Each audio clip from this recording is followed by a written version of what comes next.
Hi guys, welcome to Office Blokes React. I am Office Bloke Dave. I'm Office Bloke Mike. I'm Office Bloke Daz. And collectively, all three of us are a bunch of ginger chums. Yep. We're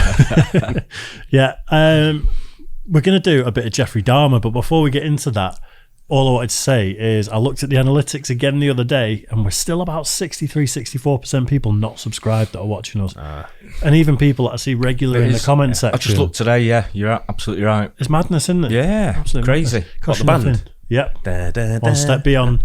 So do us a favour, if you're not subscribed and you do like our content, pop a little subscribe down there for us. It means the world to us. It's easy, innit? Yeah. Cost you nothing. Free. Right then, have you been watching the Jeffrey Dahmer, or Dahmer it's called, on Netflix? No, I've not. have. I didn't know it was on, to be honest. It's... You know who he is, right? I know, yeah, I've heard who he is, yeah. Definitely. I think I'm up Pretty to notorious, isn't he? episode 8, I think I watched last night. Right, okay. I've got a couple left. Yeah. I didn't even mean to watch it. I'd never heard of it. And I was saying to Daz before, on Netflix when it auto plays, Yeah. I was flicking through and it auto played a few seconds of this, and I was like, It's the most annoying thing, that autoplay, though. it can be. It can be. Proper bothers me. Does it? I'm like, as soon as I put Netflix on it, it goes like, da-dun, and then it's the next thing, fucking playing something. I'm like, wait, whoa, I don't want to listen to that. Yeah. Right. Like, I'm trying to scroll, and it's playing loads of shit, so I have to mute it. Yeah. Whatever it is they're pushing as well, because it's always just there. have to mute it. Yeah, right, okay. Yeah, but I've, like I say, 8 episodes in. Yeah, I'm up to and about 5. It's dark, but it's so intriguing, and it's hard not to binge. Like a couple of nights I've been up till about half 12, 1 in the morning watching it. Yeah, his upbringing was a little bit tough, I'd say. You know, his parents and all this splitting up, and the way his mum walked out on them, and the way his dad treated him, it was fucking hard. It does seem to stem a lot from upbringing, doesn't it? A lot of these people that are a bit... Yeah, but he's at the other level. Nasty. He's fucking elite level fucking psychopath. I think you've got to be either born like that, or I think something's got to happen. Like, you hear of people that are starved of oxygen during birth and things like that, and it gives them brain damage that can affect it, because a lack of empathy, there's like forms of autism where they struggle with empathy. So I think there can be wires crossed or connections made or not made in the brain that can... It's got to be things like that, switch off your empathy. That can... Yeah. I'd love to get a view of a proper like a psychologist on what they think this is, because it's fucking, to me, it was like, when I was watching it, I was kind of like, wow, I'm not surprised sometimes the guy was a fucking lunatic. Yeah. And then I thought, no, I can't have any sort of like empathy for him, because he's a fucking full-on lunatic. Yeah. The problem is, man's drinking other people's blood and shit, and I'm like, yeah, it gets worse than that. Doesn't it? I know. It's, the problem is charming and charismatic, and apparently, and the show portrays him as that. Yeah. Although it kind of portrays him as very socially awkward, he also seems to be able to turn on the charm when he wants. Yeah. And it's a thing with a lot of psychopaths, isn't it? The he charm even does impressions. Impressions. Yeah, when he's with the jocks from the college. Oh yeah. Oh god, yeah. I forgot about that bit. Yeah, I'm a few episodes ahead of that now. Yeah. But yeah, I actually really like true crime and watching things about people like this. Interesting stuff. What I picked up on as well in this, I don't know if you, I know we're going to touch on some of the things that are right and wrong. They got factually right and wrong with this Watch Mojo, but I've only ever known him as Jeffrey Dahmer, but in the show they kept referring to him as Jeff. Now I obviously know Jeff short for Jeffrey. My name is Jeff. Yeah, but never once have I known him as Jeff Dahmer. It doesn't roll off the tongue. Doesn't. Yeah, something about it, isn't it? It's always been Jeffrey Dahmer, hasn't it? Yeah. It just sounds more sinister, Jeffrey Dahmer. Doesn't Jeff it? is like, right, Jeff. I suppose you could say Jeff's a bus driver, isn't he? You could say the same about all of them, couldn't you? About Peter Sutcliffe. You won't call him Pete, would you? No, it you're just right. sounds a bit too familiar, doesn't it? Really? Yeah, you're probably right.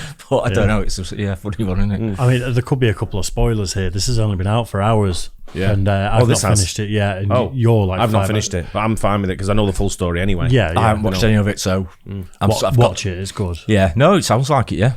All right, top 10 things Netflix, the Jeffrey Dahmer story, got factually right and wrong. Should we get straight into it then? Yeah, cool. After our 14-minute long intro, let's do it. What's going on? Welcome to Watch Mojo, and today we're counting down our picks for the top 10 things Dahmer, Monster, the Jeffrey Dahmer story, got factually right and wrong. What I did, I should be dead. For this list, we're looking at what was fact and what was fiction in Ryan Murphy's Netflix series about the infamous serial killer. Are you watching Dahmer? Let us know in the comments below. Number 10. How Jeffrey Dahmer was caught. Right. Netflix's limited series about Jeffrey Dahmer begins with the night a would-be victim survived an encounter with the killer. Somebody call the police! Help me! On July 22, 1991, Tracy Edwards spent hours in Dahmer's apartment in fear, waiting for an opportunity to make his escape. And though the way in which he escaped is depicted differently in the series, Edwards did hit Dahmer and ran out of the apartment. I hit him and I ran towards the door, and he was right there, tried to grab me, get me back in there. 2 police officers went to Dahmer's residence to obtain the key to unlock the handcuffs still on one of Edwards' wrists. Once they found explicit photos documenting some of the murders, Dahmer was apprehended, putting an end to his reign of terror. The officers were stopped by an individual who claimed he was in the apartment and became engaged in a dispute with the owner of the apartment and left the apartment and called the officers. Number 9. Dahmer. I thought he was, when they show that's one of the earlier episodes, I thought he was going to get shot by the cops. You know, just the way he ran, and it was obviously portraying it as like, not only is he gay, but he's black in a time where the cops were just, you know, quite racist, homophobic. Yeah. One of these was chasing. If he was chasing me, man, I'm fucking overtaking Usain Bolt on everybody. I'm on the fucking highway, giving it. You know what I mean? He's lucky escaped that guy, didn't he? No, gee. Yeah. Wow. I mean, again, we don't know like the ins and outs of what happened in the apartment, but when you watch the actual show, and it's like there's so many red flags, and the guy keeps going, I need to go, and then Jeffrey Dahmer's got a knife, and like it's The only thing that sort of like I wasn't sure of, I always had in my mind that Jeffrey Dahmer was like 6'4", 6'5", and I think he's just 6 foot, isn't he? In the show anyway. Right. Yeah, he's quite. For some he's reason, quite big. I thought He's he a was good tall. size. Yeah, I thought he was very tall. Yeah. But he's also like, I didn't realise if it's right, or if it is right, they'll probably say that he's a raging alcoholic, and also that he was ripped.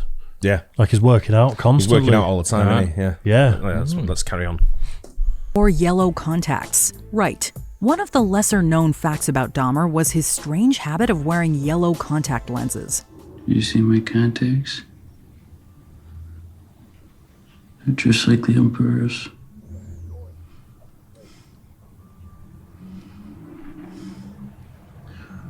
Got him at a costume shop in Kenosha. He wore them because he felt connected to 2 dark characters in his favorite movies, the Emperor from Star Wars Episode 6 Return of the Jedi, and the Gemini Killer from The Exorcist 3. In changing his appearance to resemble these powerful fictional figures, Dahmer himself felt more powerful and predatory. That I actually derives a sort of pleasure from watching that tape. Did you like feeling evil? No, I didn't, but I had tried to overcome the thoughts, and it worked for a while, but eventually I gave in. He repeatedly watched the films before he went out to find another victim to bring home, often making them watch the films with him. What are you gonna do? Told you. We're gonna hang out, gonna watch a movie, gonna take some pictures, and then I'll pay you. Tracy Edwards also testified that while playing The Exorcist 3, Dahmer was chanting and rocking back and forth. It was like a slow slur, like some of that nature, some close like that, I'm not sure. Did it keep on for a period of time? Off and on throughout the ordeal. Number 8. How Ronald Flowers survived. Wrong.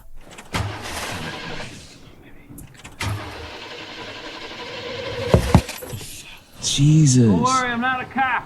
Another survivor of Dahmer was Ron Flowers, who met him when his car broke down and Dahmer offered to help.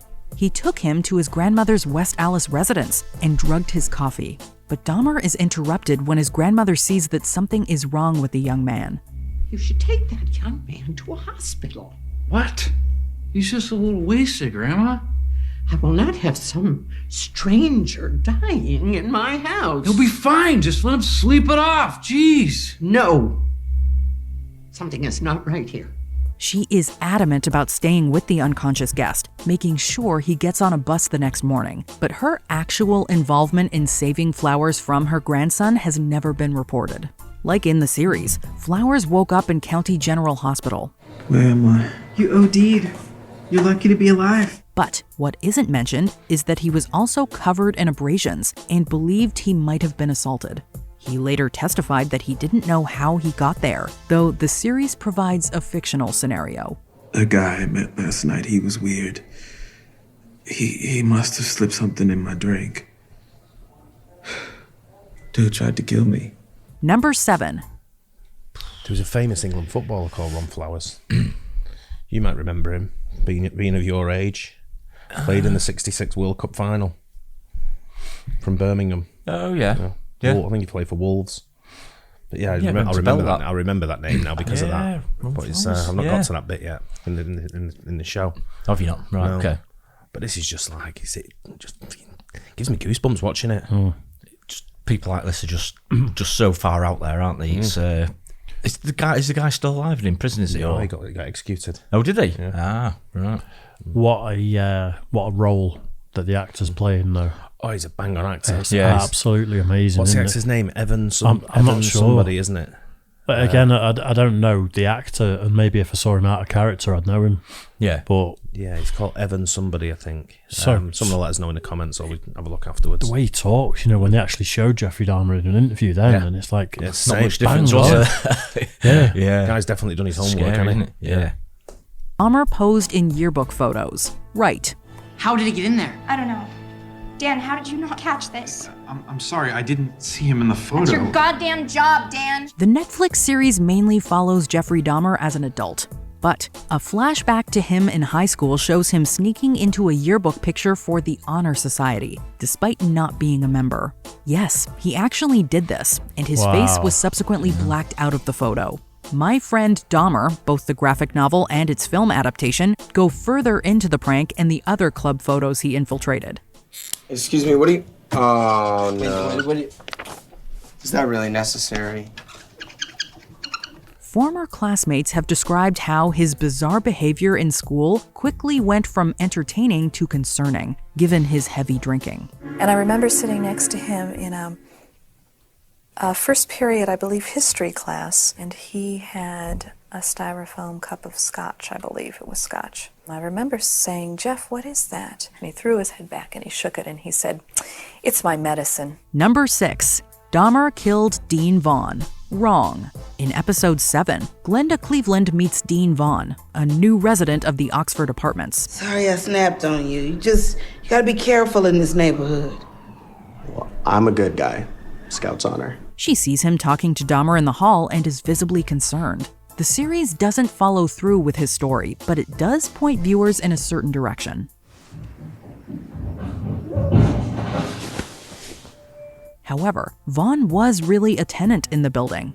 He was found strangled in his upstairs apartment in early May 1991. Dahmer was questioned about the suspicious death before he was arrested, and again when he was eventually caught. Both times he denied knowing him, and no evidence was ever found connecting him to the crime.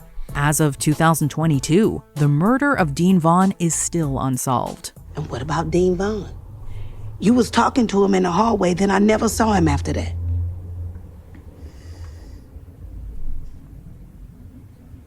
Number 5. Imagine living in the same apartment block as a really notorious serial killer and getting killed by someone else. Fucking chances of that. What they all say. Run into his house for safety. Talk about unlucky. I've escaped down, thank God. And there's someone else stood in there. It's like the plane crash in the Everglades, isn't it? You can survive a plane crash when you land in the Everglades with all the crocodiles, alligators. Because he seems to have been really upfront about everything he did after he got arrested. And you'd think he'd sort of fess up to it, wouldn't you, if he had done it? So, how unlucky can you be? Baptized the same day as John Wayne Gacy's execution. Right. So you've never done construction work before? No. Well, like I said, it's just stuff around the house, helping Mama, The beginning of the final episode doesn't open on Jeffrey Dahmer, but rather another infamous serial killer, John Wayne Gacy, aka the Killer Clown. In the 1970s, Gacy took the lives of more than 33 young men in Illinois until he was arrested in December 1978. Gacy was the epitome of evil, and he was the epitome of being a great guy, which gave him the ability to be the most evil guy in the world. For 14 years, the convicted murderer was on death row at Illinois' Menard Correctional Center. And on May 10, 1994, Gacy was executed by lethal injection. John Wayne Gacy was pronounced dead at 12:58 a.m. He got a much easier death than any of his victims. In my opinion, he got an easier death than he deserved. But the important thing is that he paid for his crimes with his life. Meanwhile, in Wisconsin, Dahmer was being baptized by Minister Roy Ratcliffe. And, as it's briefly mentioned in the series, a partial solar eclipse also occurred that day. What does it all mean? Nothing. We don't know, but this connection between two notorious killers is definitely eerie. Congratulations, Jeff. You're saved. Unlikely. So is he baptized in prison that day?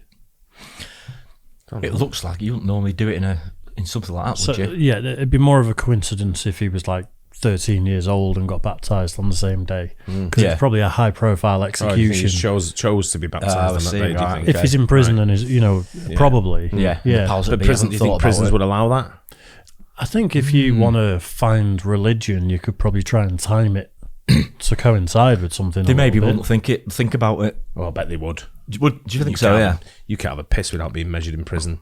Mind you, someone like him, someone as notorious as this guy, you'd think they would think of the connotations of anything he does. You think, wouldn't you? Yeah. But, yeah, good point. I'm not up to this episode yet, but I'm looking forward to it. No, me neither.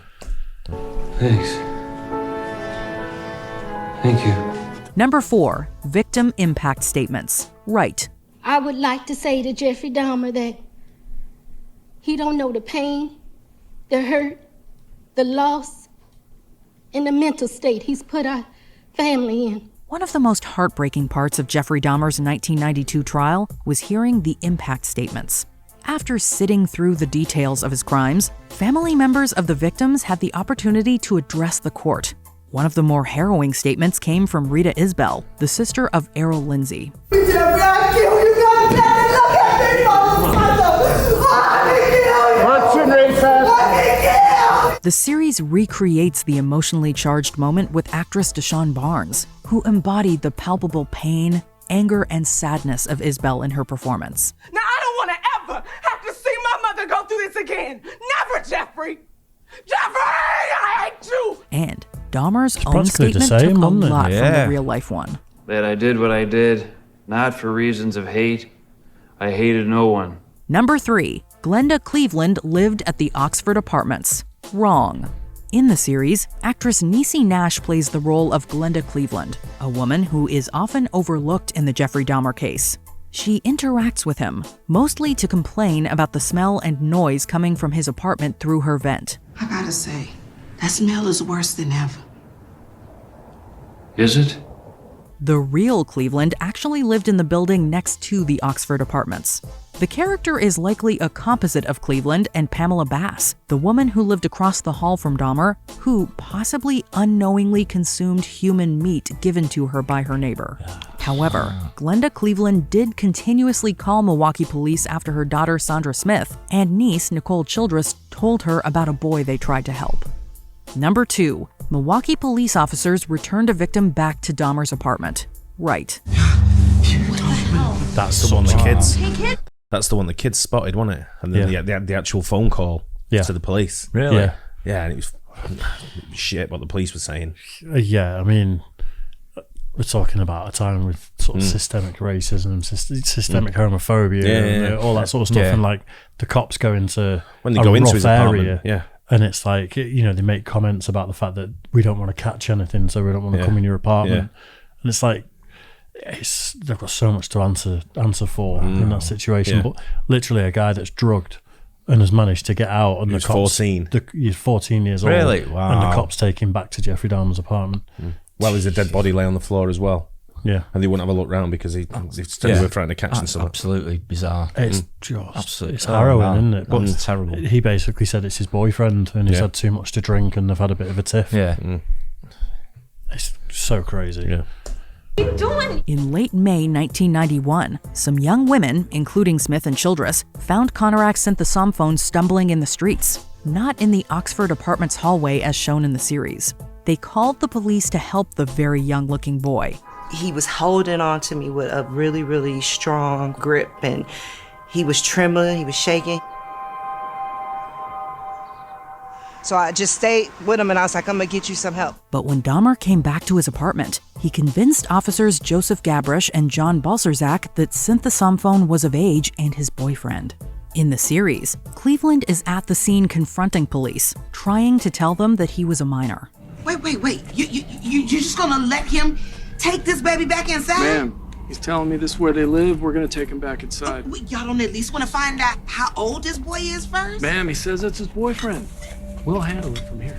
I'm really sorry about this, everybody. Despite protests from the women, the officers escorted Dahmer and his incoherent boyfriend back to his apartment. When the police left, Dahmer killed him. Tragically, this poorly handled ordeal actually happened. After Dahmer's arrest, Gabrish and Balcerzak were suspended, but later reinstated. Oh, wow. Before we continue... You're having a laugh. They literally, Jesus, what's wrong with him? Literally would have been better off the cops not being involved in that situation. Like the kid walking the streets on his own in a state would have been safer than the cops turning up and leaving a him few to members his of the death. public sort of like look after him. Yeah. Because I don't think she would have let him go back in that room on her own. Take him to hospital if it's down to her. Right. Yeah, that's what they should have done. Yeah, arrest him for being drunk and disorderly in public and put him in a cell for the night, or anything. That's it. Just smacks of they just couldn't be bothered, and they just wanted to wash their hands of it completely, didn't they? It's the gay thing, I think, Yeah. and it's also about being in an area that the cops didn't want to police because it's like a ghetto that he lived in. And policeman being called ballsack. It's true. Close enough, help, is it? Yeah, close enough anyway to call him ballsack. Yeah. I'd be pretty bitter about life if my name was Ballsack. That's for sure. That's terrible. It's harrowing, that. Isn't it? To subscribe to our channel and ring the bell to get notified about our latest videos. You have the option to be notified for occasional videos or all of them. If you're on your phone, make sure you go into your settings and switch on notifications.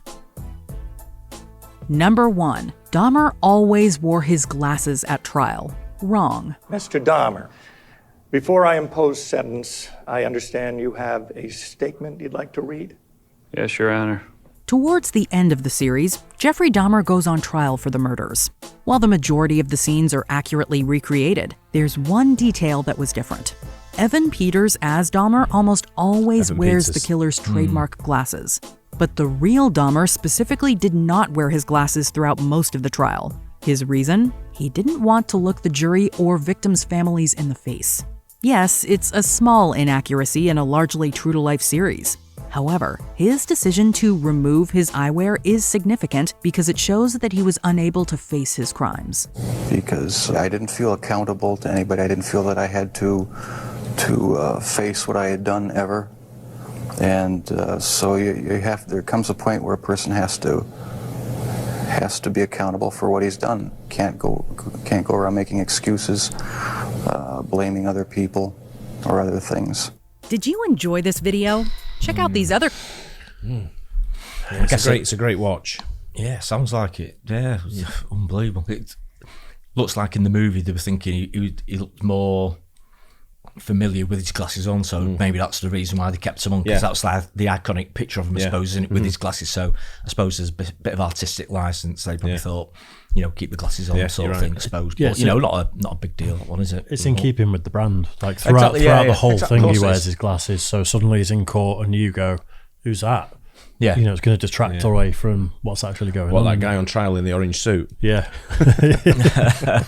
Yeah, it's just enough that it could throw people a little bit. That familiarity. Yeah. No, I agree with that. Yeah, definitely. But watch it. That looks really, really, really interesting. It's probably the best thing on TV at the moment, I'd say, to watch as far as docu-series. These true life ones are brilliant as well, aren't they? True life ones. Stuff, I mean, some of the things in there are so disturbing, though. I mean, true crime is actually more of a YouTube thing, There's some true crime YouTubers that are absolutely massive that they make amazing, like 20 to 30 minute long videos about serial killers and about other stuff that are just, you don't really need to go on Netflix to watch true crime. Yeah. So it's good to see Netflix actually stepping up and doing something like that. Yeah. I know they do loads of true crime. I'm not saying they don't, but we've got a wealth of it. There's on a lot YouTube. there anyway already. There's loads. Yeah, but so interesting. Evan Peters is the name, the actor. He plays a really, really, really good part. Amazing. Yeah, I'm sure he'll be getting awards for I mean, portraying. all the ones in it are only short, brief sort of like clips, but I mean, all the ones really, you know, showing the real life ones all look like them, you know, everything about them. It was,